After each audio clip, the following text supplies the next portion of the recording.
皆さんこんにちは、まなみです。この前ベルベットスキンを受けたので経過を撮影してみました。なのでレビューみたいな形でお話ししていこうと思います。携帯にメモを取っているのでこちらを見ながらお話ししていくんですけど、今回は金額と施術内容、最後に経過をお見せしていこうと思います。タイムラインを概要欄に載せておきますので合わせてご確認ください。クリニック名は許可をいただいていないので公表しないんですが、金額をお話ししたらわかる方がいらっしゃると思います。私が受けたのはダーマペン4で麻酔込みプラス薬剤の選択ができて15,000円でした。ウーバーピール、シンデレラ美容液、マッサージピールの3つから選べて、私はマッサージピールを選んだので、いわゆるベルベットスキンというものを受けてきました。くまポンというサイトでクーポンを発行していただいていて、新規の方限定なんですけど3000円オフで美容施術を受けられるので、気になる方は概要欄をチェックしてみてください。ちなみに先ほど見てみたら、私が今回行ったクリニックも載っていました。ということで次は施術内容についてお話ししていきます。まずクリニックに早めに行ったんですけど、全然混んでいなくて、すぐに問診票を書いて契約書にサインして洗顔をしてから部屋に通していただきました。どれくらいの長さでダーマペンをするのか看護師の方と相談をしたんですが、私がダーマペンをするのが8回目だったからか、何ミリがいいですかっていう感じで聞いていただいて、最初は 0.7 ミリでやる予定だったんですけど、その後麻酔をしている間にミラノリピールを受けた時の痛みを思い出してちょっと怖いなと思って 0.5 ミリでダーマペンをしていただきました。でちょっと戻るんですけど、看護師の方と相談が終わって、でその後医師の診察を受けました。で今回私が行ったクリニックは結構パパッと受けるタイプでしたね。マスクをしながらだったのでしっかり見てもらうっていうよりは、問診票を見てダーマペンを受けるのに特に問題はないですねっていう感じでした。施術によってはしっかり見ていただけるかもしれないんですけど、私も特に質問がなかったので体感的には30秒で診察が終わりました。で歯医者の椅子みたいなのがあって、そこに寝て麻酔をしてラップをして30分置いていきました。でその後麻酔を全て拭き取ってから全顔消毒をして、で美容液みたいなものを塗ってダーマペンを 0.5 ミリでしていったんですが、これは全然痛くなかったです。でその後確か血を拭き取って、でマッサージピールを塗って、だいたい1分もないくらいだったと思うんですけど、すり込んでいくっていう感じでした。やはり顔をすりむいた感じで痛かったので、結構痛みに弱い方は受けられないんじゃないかなと思います。だいたいミラノリピールを受けた時と同じか、ちょっと痛くないかなぐらいだったんですけど、でも早く終わらないかなと思って手をギュッと握りしめながら我慢していました。でおそらく水が染み込んでいるコットンで拭き取って終わりでした。でベルベットスキンっていうダーマペンプラスマッサージピールの一式を頼んでいたからだと思うんですけど、押し売りとか提案とかは一切なかったです。成長因子のパックとかを使っても結局ピーリング剤を塗るので意味がないからなのかなって思ったんですが、もしかしたら普通にダーマペンを受けるだけであればオプションの説明などもあるかもしれないです。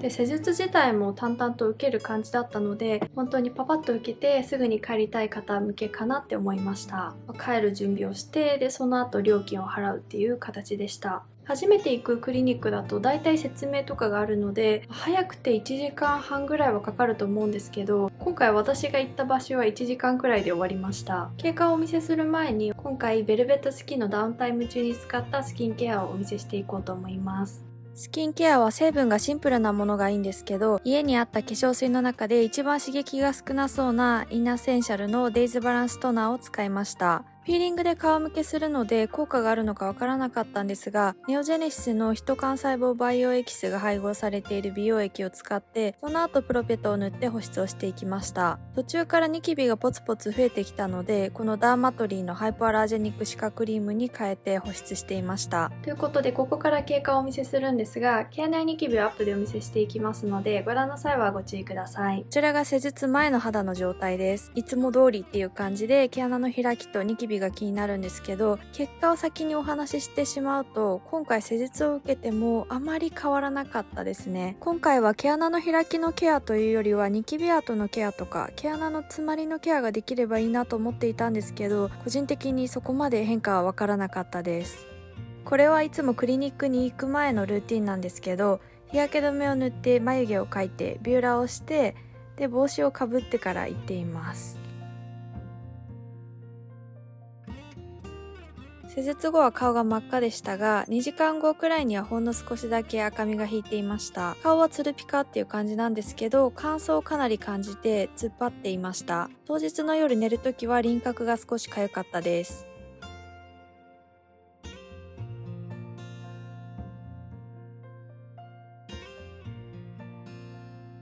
2日目の朝の動画です。洗顔をしたら肌がツルツルになっていました。洗顔前は顔がピンと張っている感じだったんですけど、保湿をしたら和らぎました。顔の赤みはまだまだあったんですが、まだらっていう感じでしたね。あとは鼻の毛穴は腫れて小さく見えていたんですけど、頬の毛穴はそこまで変わっていなかったです。2日目の夜の動画です。日中はピーリングをした後の肌が乾燥してシワシワになる感じが出てきていました。その他は朝とそこまで変わっていなかったかなと思います。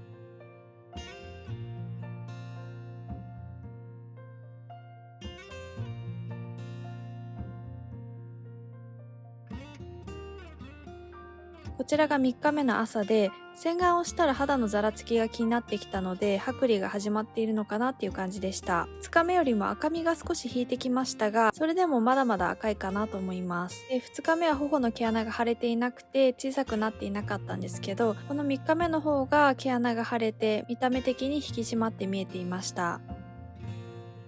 こちらが3日目の夜の動画です。皮むけはいつからかなって思っていたら、夜洗顔した時に鼻の下と顎の皮が少しずつむけてきていました。ただ皮がむけすぎて見た目がひどいっていう感じではなかったです。赤みに関して言うとかなり引いてきてはいるんですけど、まだ少しあるかなっていう印象でした。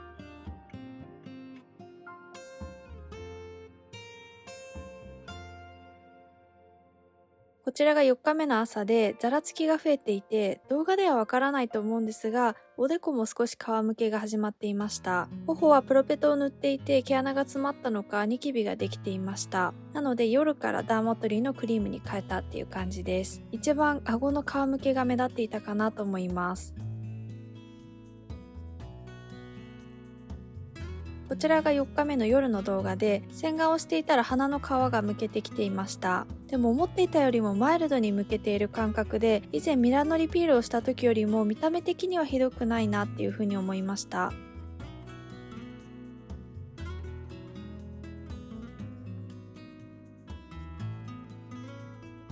5日目の夜は運動をした後にお風呂に入ってから撮影したので顔が赤いです。皮むけはこんな感じで、鼻周りとか顎あたりはまだむけていました。で、6日目の夜の動画が消えてしまったのか撮影できていなかったのかどちらかで、動画で肌の状態をお見せできないので申し訳ないんですが、一応口頭でお伝えしますと、ほとんど皮むけは終わっていたので撮影はその日で終えたんですが、眉間とか鼻根のあたり、あと口の横あたりがわずかに皮むけしているっていう感じでした。でもスキンケアをしてしまえばほとんど見えなかったです。で、私が今回受けた目的が毛穴のケアというよりはニキビ跡のケアだったんですけど、何回か受けていけば良くなるとは思うんですが、もう私は以前受けたミラノリピールの方が良かったかなって思います。ミラノリピールは結構しっかり皮がむけるんですよ。なのでそちらの方が合っているかなっていうふうに思いました。これは受ける方の肌質とか、あとはダウンタイムをどれだけ取れるかによって変わってくると思うので、相談して決めていただければと思うんですけど、ヒーリング系の個人的な好みとしては、1位がミラノリピールで、2位がウーバーピール、3位がマッサージピールで、4位がダーマペンではないんですけどハーブピーリングかなっていう感じです。ハーブピーリングは私はチクチク感が苦手で